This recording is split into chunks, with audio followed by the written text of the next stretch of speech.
Okay, hello everyone. It's Tuesday, December 15th, 2020. With me today, Michelle Charles, Chad Cleese, and myself, Ben Greiner, for our Howdy. bi-weekly, every other week live stream. And it is interesting how when you do it every week, you get in kind of a rhythm, and every 2 weeks, it's like it's a little different. I gotta Sometimes find too much happens yeah. to possibly cover it. Some case in point, like this week, it's only Tuesday, and it's an astounding amount of things that have just happened in lots of contexts, not just, obviously the holidays and political stuff, but new technology, resilience related stuff. And it's hard to keep up. That's true. Maybe we might have to go back to every week. I don't know. I'm not trying to make work for us. I'm just saying that it's true. It's a lot. Yeah, right. A lot. Well, let's see. I have 3 topics I wanted to touch on, and these are all 3 topics that we could go into a deep dive for probably several hours. So, as always, high level, this is what we're going to do. And I encourage anyone who is either watching this now or later to reach out to us with questions or follow-ups or additional conversation. No silly questions, right? There are no silly questions. We welcome them. We like them. The easier, the better for us, right? Yeah. Yeah, feedback is super important and engaging in a conversation. So I'm going to start a little out of order. I'm going to start with UCaaS, and UCaaS stands for Unified Communication as a Service. And unified communication is basically a modern phone system. Voice over IP or VoIP is what people often hear about when they hear about unified communication. Now you're speaking my language.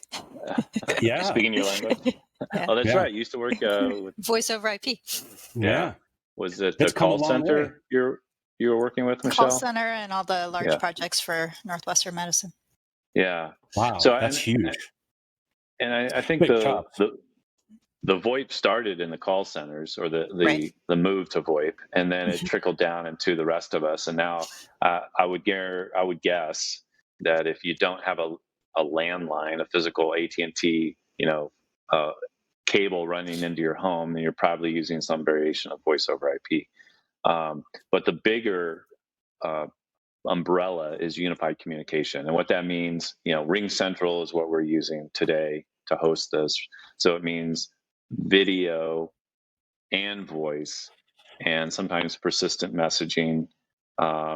And persistent messaging is like text or like Slack or like Teams. Yes, thank you. Right? Those persistent messaging is, it's different than email, especially now that we're working in these asynchronous cultures from home, right? That persistent messaging is like being able to text each other, but that's also a component of these products where they kind of try to be all things to all people, right? Guys? And also the reason it's unified is the idea that instead of, going into your office and having a desk phone that you can only answer when you're in the office, is that you can carry around a soft phone on your iPhone, even your iPad or your computer, and anywhere you go, your messaging is unified into a single source, a single app. Whether, no matter what device you're using, you can communicate with people through a single contact. Phone numbers, although I don't know anyone's phone numbers anymore. Remember when we used to know our friends and family's phone numbers? By heart? Yeah, by heart. We just rattle them off. Has anybody lost their phone and been and then you're dead in the water? Yeah. Truly. Yeah. It's crazy. So why am I talking about this, Chad? Because there's a lot of confusion. There's been a lot of, especially since we started working from home, more those of us that are able, we're using more of these tools, and it's becoming more of a de facto sort of workflow. And it hasn't been straightforward, has it? No. And that's exactly why we're talking about it, because if we had this conversation in January, it would have been around a phone system, an old antiquated phone system, or a phone system that wasn't doing what you wanted it to do, and how it would be better, maybe cheaper, doing it with unified communication or VoIP. And then I would often talk about, pre-pandemic, I would talk about, and you can also do the video stuff. Yeah. And people are like, oh yeah, whatever, maybe I might do that. Maybe. Yeah, sure. Totally. Yep. But today, all the conversations I've had are about the video, and people, it's almost like someone even said to me the other day, do we even need phones anymore, business Mm, phone line? And I'm like, yeah, that's a good question, I don't know. it is. Now I followed that up with another conversation I had later where someone explained to me something that really clicked, which is, you can kind of think about a phone system, a unified communication VoIP system for business as being your business address. Like, do you really want your team using their personal phones, for Hmm. business? I mean, It's I never identity. answer my Yeah. personal phone because it's all junk phone calls. Yeah.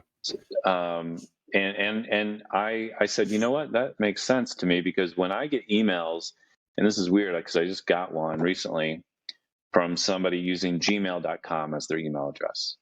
If I don't know that person and it's gmail.com, I'm pretty much not going to touch it. Chad, you have a Well, I question? think it's important to mention here, it's a really important point that Yeah. our communication channels are our identities now, Hmm. right? And it's easy to kind of overlook that really simple statement, but it's easy to spoof, right? We're all dealing with this when we get an email that looks to be from someone that maybe is or isn't them. Gmail and these generic addresses Hmm. make our work harder, everyone's work much harder to, like, Hmm. at a glance, to make good choices. And so it's really about kind of establishing an identity for your organization, and then also kind of, it's kind of like a style guide, right? We could shape this conversation around Hmm. using the analogy of a style guide. Ben, you've done that before.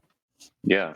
Yeah. So the point is, it kind of makes sense to me that you want to use a business system for business, and you want to use your personal phone for your personal life. And I know Yeah. we all have the bleeding of that. I'm guilty of it big time, running my own business for so many years. And I'm trying to, especially with the merger with Intiva, start to evaluate and separate my personal from my business more and more. And It's wise. It's a um, good choice for most people to do, even though it doesn't seem very natural, right? That yeah, requires some attention, doesn't it? yeah. And so in a perfect world, and of course only Apple lives in a perfect world, and we all wish we lived in Apple's world. But in a perfect world, we would have one sort of contact for business, and that contact, whether you look at it as a phone number or an email address or a handle or whatever, that would get us to our a video, could be phone, could be text, could be anything, but it's that one unified communication contact. And that's technically possible today. I think It we just is. need to break some habits in order to It get is. there. It's And habits, and then, the time savings too. I mean, it's maybe worth just mentioning that mm-hmm, I had one of these conversations last week with one of our clients, that it can actually save you some time, right? Switching back from all these different channels is tough, and having mm-hmm, a single platform where they're all kind of combined, and that's a one-stop shop, or single pane of glass. Everybody has their own phrase, but it is a time saver. I mean, yeah, it can be. It certainly can be. yeah. And then for personal, you kind of want to have a separate channel, separate, and for me, that's pretty much, my iPhone and the Apple ecosystem. And then in business, it's pretty much Office 365. But all that's blurring because Ring Central, Zoom, Microsoft, they're all headed towards the same direction for unified communication, and they're all Yeah. coming at it at a different, And a Slack. different view, different side, Yeah. but they're all Slack going being to assimilated collide into the in the middle. VMware. Yeah, Yeah, totally. yeah, They're all moving in the same direction towards a unified communication platform. And we're going to have to, also mention that a lot of our clients are trying to standardize on platforms, and it's not an easy hmm, thing to do because everybody's using something different, right? So having right, some, like, organizational way to approach each of these platforms is important as well, because that can erode your resilience and things very quickly if you don't have some kind of sanction, some rules, I ground mean, rules. the amount of change that's happened in the unified communication space this year alone, just Staggering. with software updates and the way people have used the software, is crazy, Yeah. dramatic. It's caused Really is. mass confusion and frustration, and we try to stay ahead of it and guide our clients. And as soon as we tell them, yes, this is what you should be doing, it changes the next day. So, in fact, I just had a call talking about standardization. A lot of our clients do want to standardize. This is the platform we use. But then they interact with a client of theirs who says, well, this is the platform we use. We want you to use this platform. And depending on your relationship, you're either going to say, no, use ours, or you're going to say, yes, you're the client. I'll use your platform. And so even though you have one platform, you're going to every week I have Zoom meetings, Google meetings, Teams meetings, Microsoft Teams, Ring Central meetings, Ring Central Video, Ring Central meetings. Yeah. So And yeah, then there's all over the go-to place. webinars and all these other Yeah, things go that are to. really Yeah. confusing that throw into the mix. And, it's easy to get them all confused. And which one makes the most sense for my organization? Yeah. So, if you need help navigating that, reach out to us and we can help try to guide you. And I guarantee there are lots of the good news is there are lots of good options. There are. There's almost too many options. I almost missed the days when the Mac only had one app that would that would work. Me too. That was our only Me too. choice. We had to use it. Yeah. So yeah, if you have questions about that, let us know. It is confusing, and we can help. But it's definitely a conversation because there's no one thing that will fit everyone's needs. That's a good point.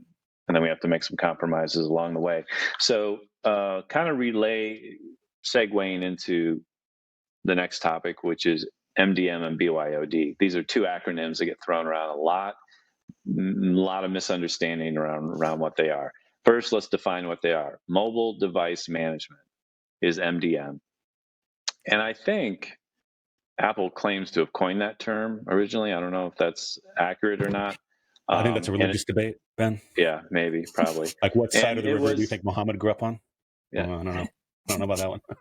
And MDM was originally focused on mobile devices when mobile devices really were just phones. Right. I mean, but now today, it's except an iMac. You don't see people walking around with an iMac under their arm. No, but they could. You could. They're not very heavy. So really, it should be computer, or mobile device. I think the mobile piece throws people off a little bit, but you could just think about it as fleet management. Yes, fleet management, device management. It's essentially MDM applies to every single computer device, and it was created for organizations to manage their fleet of devices, from licensing to age to support to security, and it's really evolved over time.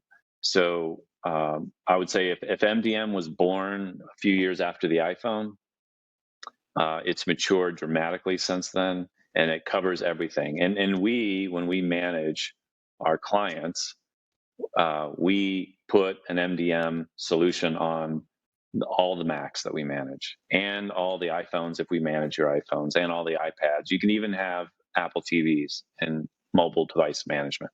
And I think we had a question show up. Yeah, he makes a good point. Brian does, and he says, "Well, even the iMacs became mobile when they started working from home." I mean, that's exactly the right way to think about this. That's absolutely right.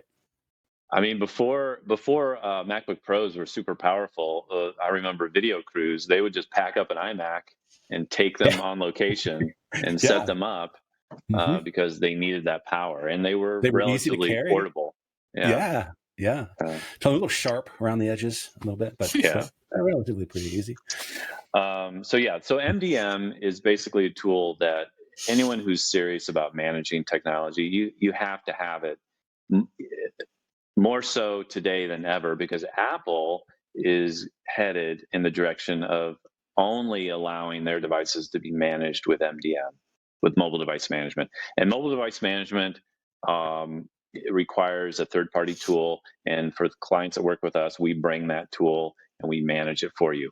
But why am I mentioning all this? I'm mentioning all this because we're starting to see an offshoot of MDM that's called BYOD.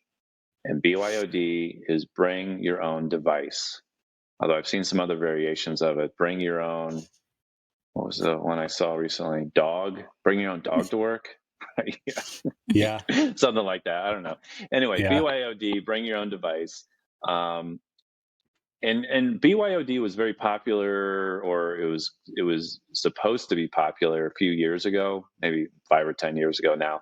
But like a lot of technology, it was rolled out very poorly, and so it went nowhere. And in fact, there were some backlashes because people were saying, "Well, wait a minute, I'm bringing a personal device to work. You're putting a management tool on it, and what can you see?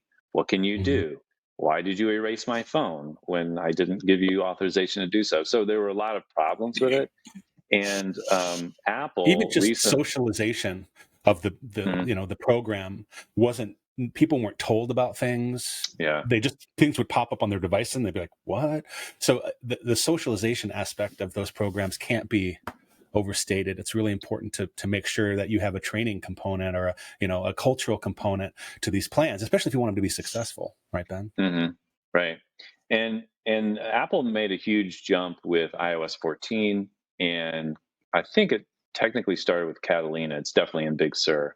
Hmm. But they made a huge improvement with their BYOD enrollment, meaning you can now enroll a personal device into a corporate MDM, and there are certain things that the organization cannot do and cannot see. And I think that's great because, frankly, Apple has always been very security and privacy conscious. But when their early iteration of BYOD would allow an organization to erase the device. Hmm. And I never liked that responsibility because Hmm. mistakes can be made, right? It was Even if off-putting I, too, yeah, to read that on your personal device and without anybody telling you, proactively that this was hmm, coming, and you like read this and you're like, no, it really creates a lot of kind of, pushback against these programs that are yeah. designed to protect people as individuals too, right? Right. Is to protect the individual, to protect the organization. But when you have the ability to erase a device, even though we know it's several clicks and it's complex to actually Responsibility. initiate that, it's still possible to erase the wrong device. And that Hmm. scares me. So, what I like about the new program is it takes that away from IT. So, IT can't see the serial number, they can't erase the device. But what they can do is say, you need to have, a password. We can't Right. set a password. We can't Right. have a complex password. We just say you have to have a password on a Just device. some good baseline Yeah. security minded, resilience kind of mindset Yeah. stuff, that makes it easy, for them to know that, and for teams, IT teams, to know that at least everything's at a baseline level. It makes things a lot more predictable. And compliance, we really haven't mentioned that yet.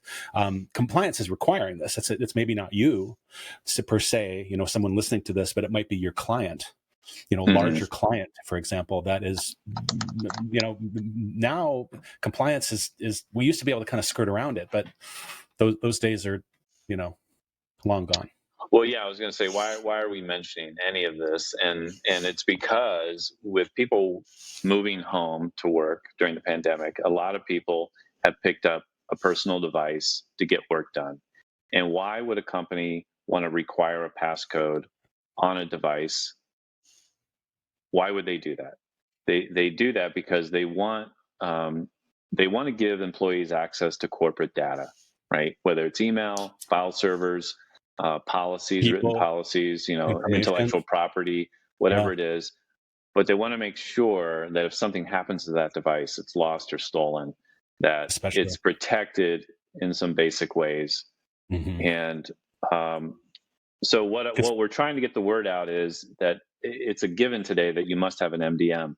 But what's very confusing is the BYOD, and I think we all need to circle back on that and have both written policies, Chad, that we work on a lot, saying this is Yeah. what we agree from a written perspective, what you can and cannot do with a personal owned device at work, and then also consider the enrollment into MDM of a personal device. So we're Hmm. working on a personal BYOD program for all of our clients because we're seeing contractors, freelancers, and just employees bringing Everyone. personal devices to work. Hmm. Uh, I found the web page I wanted to share, and I think I can. Did I find the right one? Apple's changed their website. This, has some clients who have, cyber and cybersecurity endorsements on your insurance policies.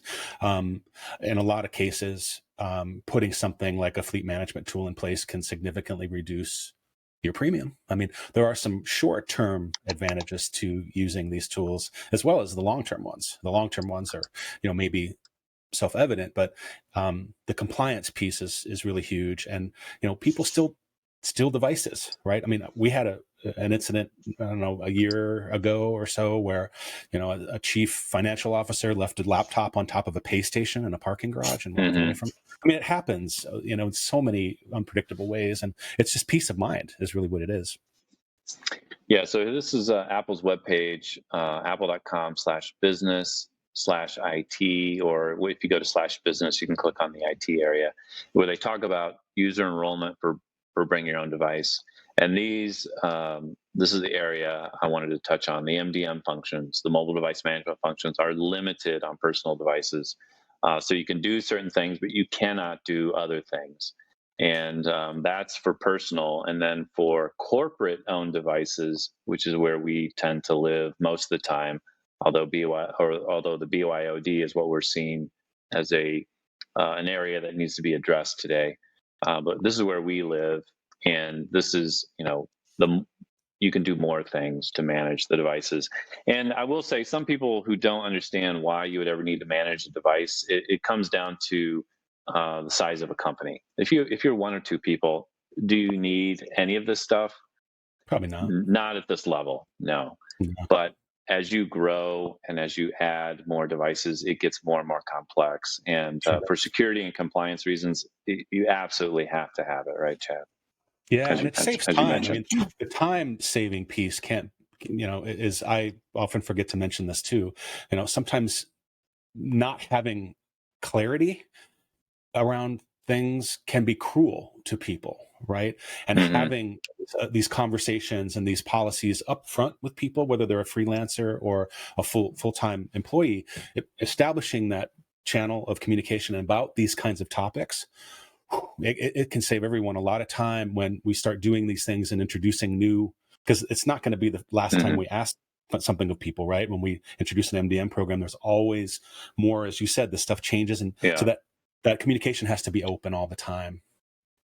And last thing on MDM, what Apple's done recently, and then we're now using internally and starting to roll out to our clients, is automatic enrollment, meaning you can ship a box to an employee, an Apple box of a computer to an employee at their home.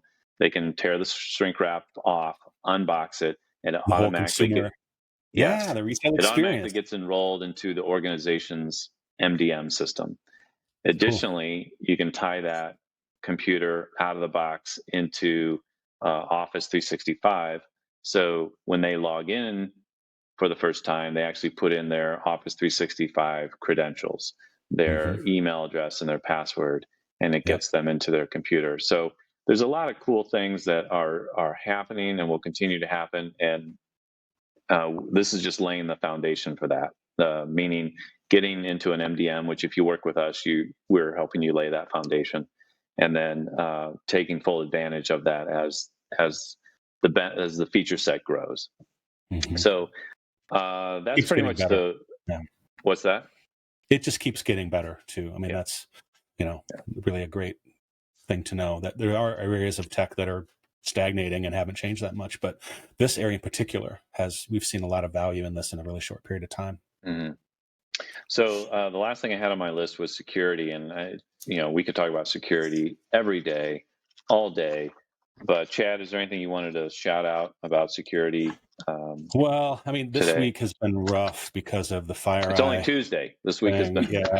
It has been. I mean, it started about 72 hours ago and just hasn't really stopped. And I'm sure folks once they catch up to speed on all of that with the solar winds, and most of it is seems to be isolated to specific systems, but the widespread nature of this is still unknown. And the response by the public sector has been really like nothing I've seen before.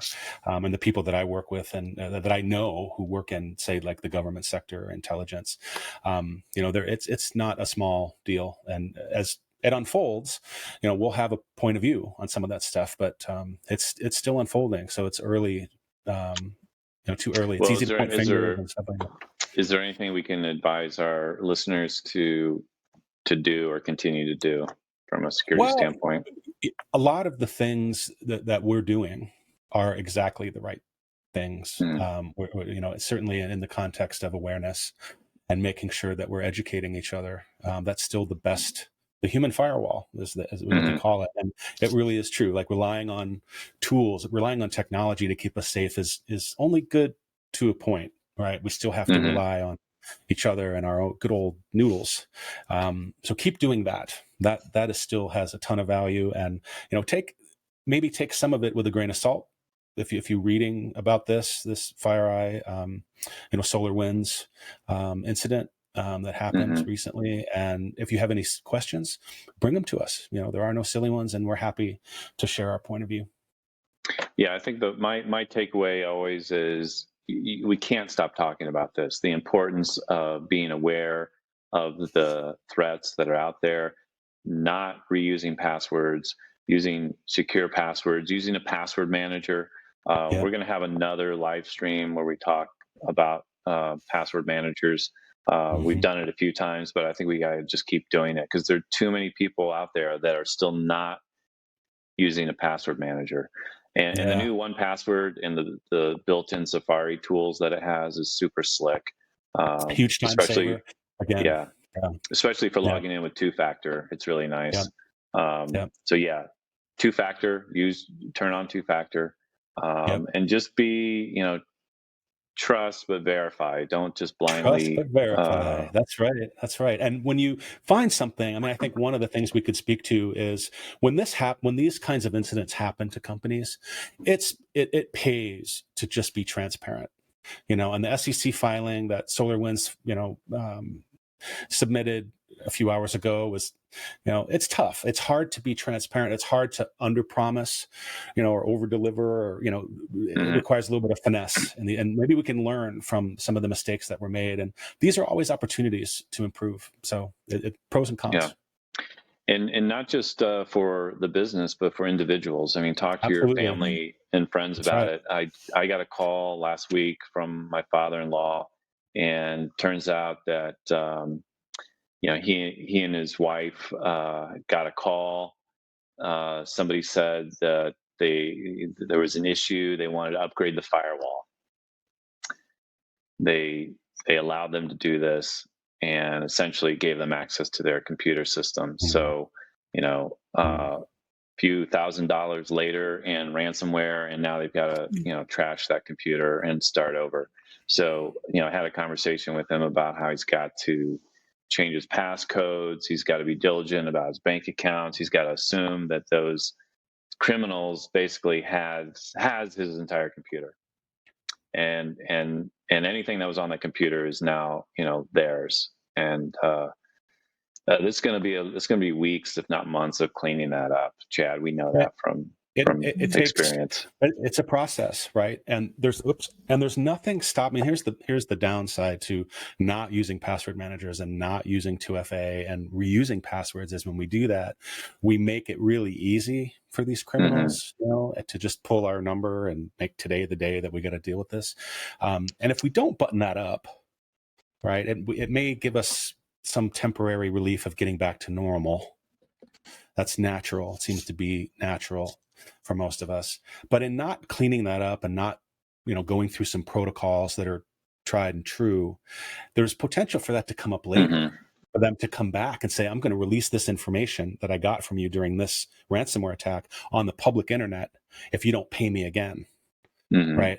We've seen this already. And so it's important to go as far as you can to clean these incidents up, because they just because it's done doesn't mean it's done. We see incidents resurface 8, 9, 10 months later, and ask us for help. If you have any of this stuff, please ask us for help. Yeah, and this can happen to anyone. And I mentioned it to my mom as a reminder, because I just can't imagine, like, all the stuff we're dealing with today. If something isn't done, like when we're 70, 80 years old, what are we going to be dealing with, or how are we going to be protecting ourselves by then? I feel bad for people who have not lived through this, and In a way, they're trusting that, well, this person called me, and why would they call me and do this? Or why would, it doesn't make sense if you don't have that awareness. So it takes an incident, though. I mean, in all fairness to humans, we don't seem to be wired for resilience very well. It takes a lot of work for us to get there. And when something happens to us, it's important that, we share that. But I think it takes an incident for a lot of us to motivate. And we're here, right? If you're in the midst of one, or someone, get help, please, because it could be so much less worse than it needs to be. Yeah. So be diligent, be safe. Have a great holiday. I haven't looked at the schedule, but in 2 weeks, is that? I guess we can still have one. It'll be early. Christmas is not until Friday, right? Yeah. Week from Friday. Yeah. Yeah. So I guess we can have one. We can have one more live stream before the end of the year, I think. Cool. I think that works out. Nice. So if you guys want to hear us talk about anything or address anything, or if you just want to see us have a big party at the end of the year, you can do that. It doesn't sound very exciting, does it? Password manager. So I'll skip that one. Password manager party, holiday party style. Oh, it sounds great. Yeah. But it does feel great, though. It does feel great to get that done and have that buttoned up. Oh, I can't even tell you how much, anxiety it eliminates. It really it pays dividends. But it doesn't sound sexy or exciting to get started. But the first step is the hardest, for sure. Yeah. Okay. Let's see. Did I miss any questions or anything else, Michelle? Nope. Okay. Great. Thanks for joining us. Thanks for listening, and we'll see you in 2 weeks. Happy holidays. Thank you.